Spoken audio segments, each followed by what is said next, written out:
Should the Denver Broncos sign quarterback Kurt Benkert?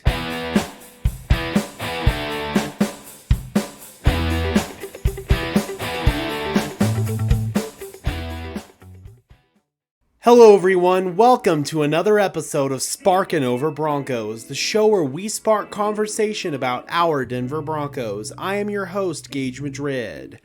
Before we jump in, you already know the routine. Be sure to leave a like on this video, as well as subscribe and ring the notification bell so you don't miss another video. It's the easiest way that you can help push this content out to fellow members of Broncos country. And while you're at it, check out my second channel, Denver Broncos Syndicate, for even more coverage. We are inching closer and closer to 500 subscribers over there, so I would really appreciate you checking it out.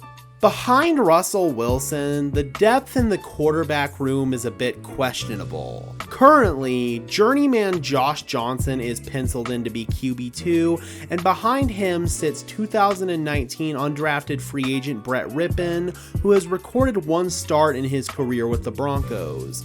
Neither one of them give me a ton of confidence if they were to have to see playing time next season. On Friday, a potential opportunity to add depth at quarterback presented itself, and it's a player that the Broncos coaching staff is familiar with. Friday afternoon, it was announced that the Green Bay Packers have waived third-string quarterback Kurt Benkert.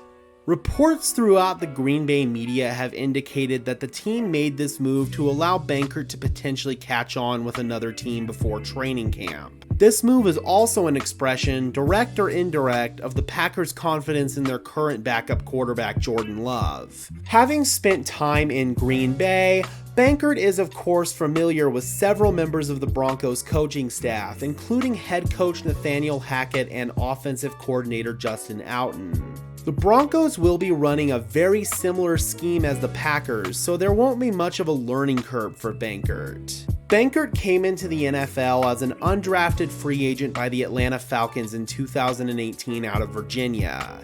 He ended up spending the entire 2018 season on Atlanta's practice squad. 2019 was when Benkert first came onto my radar, as well as possibly the radar of other members of Broncos country. If you'll remember, the Broncos faced the Falcons in the 2019 Hall of Fame game to kick off the preseason. Benkert saw significant playing time, and he made some really nice throws in that game. He went 19 for 34 through the air for 185 yards and a touchdown before unfortunately exiting the game early with a significant toe injury. Despite the injury, Benkert's performance certainly made an impression on me. After spending all of 2019 on injured reserve and all of 2020 on Atlanta's practice squad, Benkert was waived by the Falcons in the 2021 offseason. He then signed with the Packers shortly afterwards. Benkert once again saw significant playing time in the 2021 preseason. In 3 preseason games, he went 33 for 48 passing for 300 yards, 1 touchdown, and 2 interceptions. While the box score stats may not blow you away, Benkert played better than the numbers would indicate. On film, he displayed nice accuracy throwing the football, as well as nice athleticism and mobility. Kurt Benkert absolutely deserves a spot on an NFL roster. The Packers also liked what they saw in Benkert, as they kept him around their practice squad the entire 2021 season. He signed a futures contract with Green Bay in January, but the team ultimately decided to waive him to give him a better opportunity to latch onto a 53-man roster. Aside from what Kurt Benkert could contribute on the field, off the field, he seems like a genuine down-to-earth dude. You see him doing all these cool projects with Packers YouTuber Tom Grossi, as well as interacting with his fans while streaming on Twitch, and it becomes really hard not to like the guy.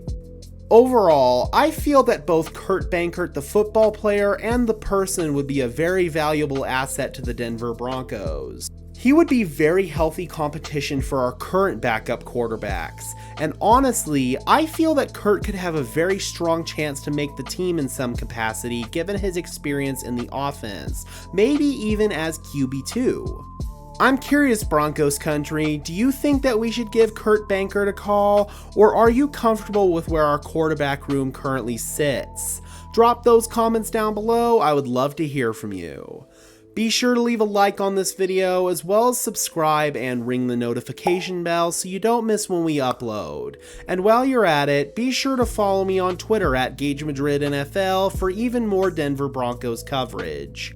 And for now, this has been another episode of Sparkin' Over Broncos, the show where we spark conversation about our Denver Broncos.